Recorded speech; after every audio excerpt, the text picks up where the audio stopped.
Selamat datang di belajarsi.com. Oke, kita lanjutkan pembahasan kita mengenai Laravel ya. Kali minggu ini kita akan mempelajari tentang controller dan view. Baik, controller merupakan bagian terpenting dalam Laravel ya. Ini untuk mengatur request. Request itu diterima oleh router, lalu dari router dikirim ke controller, nanti dari controller yang mengatur dia harus digimanakan. Apakah request-nya harus dilempar ke view langsung, atau request-nya itu dikirim ke model terlebih dahulu untuk mendapatkan data lalu ditampilkan ke view gitu. Jadi controller itu otaknya lah ya di dalam Laravel dalam menyajikan website yang nanti Anda sediakan ke user.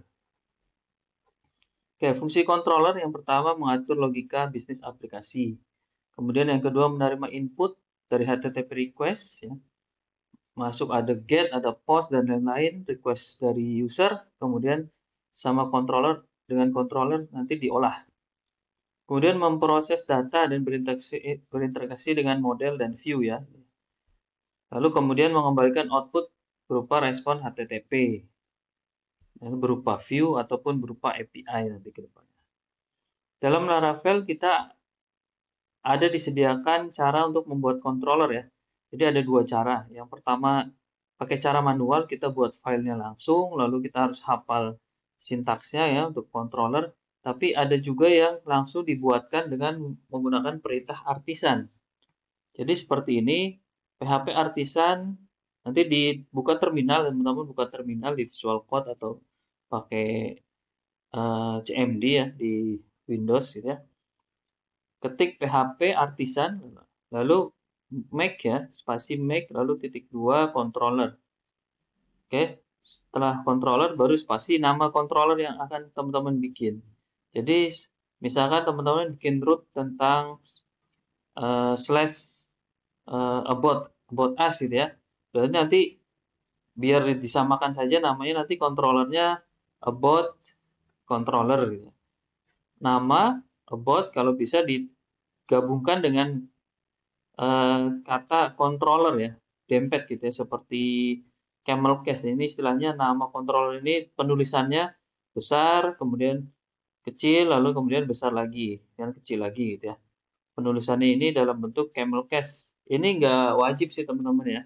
Bisa kecil semua pun bisa, nggak ada masalah. Tapi eh, sudah jadi kebiasaan gitu ya, sudah ada aturan yang tidak tertulis gitu ya, konvensi istilahnya. Bahwa penggunaan nama controller kalau bisa bentuknya camel case dan ada tulisan controllernya gitu ya. Jadi kalau sudah nanti di enter nanti akan dibuatkan sebuah file controller ya.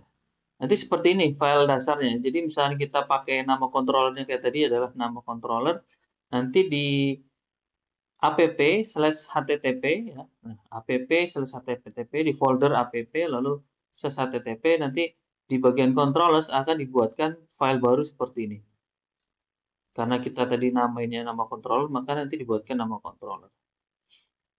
Nah, teman-teman pun bisa membuat controller dari buat file saja, hanya sekedar buat file, tapi teman-teman nanti harus hafal nih cara membuat namespace-nya, using up request dan sebagainya, lalu kelasnya extend apa gitu ya, kemudian kurung kurawal seperti ini. Intinya kalau sudah hafal ini ya ketik aja ya seperti ini. Tapi daripada lama ngetik satu baris saja kemudian jadi dibuatkan gitu ya. Nah, controller itu nanti menerima request pertama ya dari roots. Kalau sudah membuat controllernya, lalu kita panggil controllernya menggunakan roots ya, tambahkan di roots web.php, lalu roots get, path-nya yang dimau, misalnya tadi adalah nama ya, nama slash nama, terus kemudian kita tulis nama controllernya apa, lalu add metode. Metode itu nanti fungsi yang akan dijalankan pertama kali di dalam controller. Di sini kan masih belum ada ya, masih kosong ya, kelas controllernya kosong. Nanti yang kita isi ada di sini ya, di tengah-tengah antara kurung kurawal buka dan kurung kurawal tutup pada nama kelasnya. Nah, seperti ini. Jadi di dalam nama kelasnya tadi diisi public function metode gitu ya. Metode request seperti ini. Membuat fungsi baru namanya metode. Karena nanti dari roots, saya balik lagi, nama controller ini akan memanggil si fungsi metode. Kalau ini contohnya metode, maka saya tulis ini metode gitu ya. Oke, selain itu, controller juga bisa menggunakan misalkan middleware ya, otomatis pakai middleware. Middleware itu misalkan salah satu pluginnya untuk autentifikasi atau misalkan udah ngecek sudah login atau belum. Nah, nanti bisa pakai middleware out. Ini sebagai contoh aja ya. Nama fungsinya terserah kalau misalkan mau otomatis dijalankan berarti kita pakai buat konstruktor. Ini ada di pembahasan bagian PHP ya nanti ya. Ini konstruktor. Tapi kalau misalkan mau, Pak, nggak usah di sini aja nggak masalah ya. Jadi saat metodenya dipanggil, middleware ini dipanggil juga. Nanti kalau ini gunanya kalau untuk teman-teman bikin login ya, sudah login atau belum gitu ya. Nanti bisa kita terapkan middleware. Tapi kita fokus di control saja. Ini hanya untuk insight ke depan. Nah, baik. Version controller itu mengacu pada OOP ya, Object Oriented Programming. Jadi setelah dibuat, controllernya nanti akan dibuatkan kelas. Nah, dari kelas itu nanti di dalamnya ada propertiesnya atau variabel harga, kemudian behaviornya ada public function, kemudian public function lagi. Nah, ini sebenarnya paradigma OOP ya, cara penulisan kode programnya. Jadi teman-teman nanti akan disediakan kelas lalu diisi di dalam kelasnya ya, dalam bentuk nanti OOP. Gak bisa langsung ada public harga langsung perkalian di sini ya, perkalian pembagian operasinya di sini semua gitu. Enggak, kita harus pakai fungsi masing-masing gitu ya.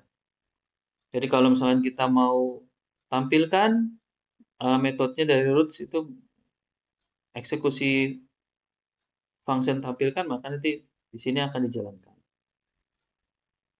Nah, gitu ya, seperti itu untuk kegunaan controller.